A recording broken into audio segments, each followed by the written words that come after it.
Assalamualaikum warahmatullahi wabarakatuh. Alhamdulillah wassalatu wassalamu ala rasulillah wa ala alihi wa ashabihi wa man sara ala nahjihi ila yaumiddin, amma ba'd. Para santri yang dimuliakan oleh Allah Subhanahu wa taala, alhamdulillah kita berjumpa lagi pada pelajaran Hifdzul Hadits di semester yang kedua. Semoga di semester ini kita diberikan taufik dan kemudahan oleh Allah Subhanahu wa taala untuk bisa memahami pelajaran serta bisa mengamalkan apa yang telah kita ketahui. Para santri yang dimuliakan oleh Allah Subhanahu wa taala, sebagai nasihat singkat sebelum kita mulai menghafal hadis, yang pertama adalah kita harus selalu mengingat dan menyadari bahwa apa yang kita lakukan saat ini adalah amalan yang agung, amalan yang besar, menuntut ilmu, karena dengan ilmu ini kita bisa mendekatkan diri kepada Allah Subhanahu wa taala. Dengan ilmu bisa kita mengetahui mana yang benar dan mana yang buruk. Dengan ilmu kita bisa mengetahui mana yang harus kita lakukan dan mana yang harus kita jauhi. Maka oleh sebab itu keikhlasan ini penting untuk kita perhatikan, selalu kita perbaharui di setiap saat, ya, sehingga apa yang kita usahakan, ya, energi yang kita keluarkan, lelah letih yang kita keluarkan itu tidak sia-sia. Semua akan dibalas oleh Allah Subhanahu wa taala, akan bernilai pahala di sisi Allah Subhanahu wa taala manakala keikhlasan ini ada pada diri kita. Oleh sebab itu keikhlasan ini perlu untuk kita perhatikan. Ya, tatkala antum belajar, niatkan itu semua karena ingin mengangkat kejahilan dari diri antum, ya, kemudian mengangkat kejahilan dari orang lain yang terdekat, keluarga dan seterusnya. Kemudian untuk mengamalkan ilmu tersebut, dan yang terakhir niatkan ini semua karena ingin menolong agama Allah Subhanahu wa taala. Kemudian yang kedua adalah as-sabru, ya, bersabar dalam menuntut ilmu, karena ilmu ini butuh waktu yang lama untuk mendapatkannya. Ya, tidak bisa seseorang menuntut ilmu sehari, 2 hari, sebulan, 2 bulan, setahun, 2 tahun, tetapi lama. Oleh sebab itu dibutuhkan kesabaran. Dan di tengah-tengah menuntut ilmu itu banyak rintangan dan hambatan. Kalau kita tidak memiliki kesabaran, tentu kita akan berhenti menuntut ilmu. Tentu kesabaran ini ya amat mudah untuk kita ucapkan dengan lisan, namun amat sulit untuk kita terapkan dan laksanakan. Seorang penyair mengatakan, as-sabru mislusmihi, ya, murrun madaqatuhu walakinna awaqibahu ahla minal asali. Kesabaran itu seperti namanya, ya, pahit di mulut, ya, rasanya pahit.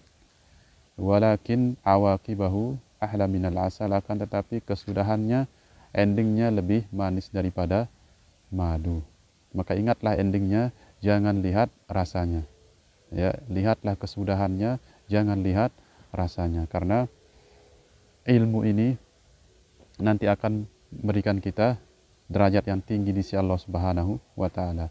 Akan dimudahkan kita dimasukkan ke surga oleh Allah Subhanahu wa taala. Man salaka tariqan yaltamisu fihi ilma sahalallahu lahu bihi tariqan ila al-jannah. Dan banyak sekali keutamaan-keutamaan yang lain terkait dengan ilmu. Ya, al-ilmu fi awwalihi khair, wa fi wasatihi khair, wa fi akhirihi khair. Ya, di awal-awal itu kebaikan, di tengah-tengah kebaikan, dan di akhir-akhir kebaikan. Tatkala kita menuntut ilmu, kita didoakan oleh para malaikat. Tatkala kita berilmu, kita dimintakan ampun oleh semua, ya, makhluk yang ada di bumi dan di langit. Ya, dan terakhir adalah termasuk, ya, orang-orang yang dekat dengan Nabi Shallallahu Alaihi Wasallam, sebagaimana disebutkan dalam hadis Nabi Shallallahu Alaihi Wasallam terkait dengan keutamaan orang yang menuntut ilmu. Oleh sebab itu ini yang harus kita tempuh. Tanpa ini semua kita tidak akan mendapatkan ilmu. Ya, kata seorang penyair, tarjun najata walam tasluk masalikaha, inna safinata la tajri 'alal yabas. Kau menginginkan keselamatan namun kau tidak menempuh jalan-jalannya. Sesungguhnya perahu itu tidak akan berjalan di atas perahu yang kering. Perahu itu tidak akan berjalan di atas tanah yang kering, tetapi dia berjalan di atas air, di atas lautan. Maka bersabar dalam mengikuti pelajaran sampai selesai, ya, mendengarkan dengan baik, mencatat poin-poin yang penting, dan jika ada tugas dari asatidzah, ya, usahakan dikerjakan dengan baik, dihafal, hafalan Al-Qur'annya, hafalan hadisnya, dan seterusnya. Karena inilah jalan untuk inilah jalan untuk mendapatkan ilmu. Inilah jalan untuk mendapatkan ilmu. Ya, man talabal ula sahiral layali wa man ramal ula min ghairi kaddin adu al umrah fi talabil muhal. Seorang yang menginginkan kemuliaan, dia akan bergadang pada malam hari untuk belajar murojaah. Ya, seorang yang menginginkan kemuliaan tanpa lelah-lelah, tanpa ada rintangan, tanpa ada hambatan, tanpa ada tantangan, maka adu al umrah fi talabil muhal, dia telah menyia-nyiakan umurnya pada sesuatu yang tidak mungkin. Kemudian yang terakhir adalah terkait dengan hafalan hadis. Insyaallah nanti akan dikirimkan di Google Classroom seperti biasa. Kemudian antum diminta untuk menjelaskan atau menulis poin-poin dari hadis yang antum hafal. Barakallahu fikum. Assalamualaikum warahmatullahi wabarakatuh.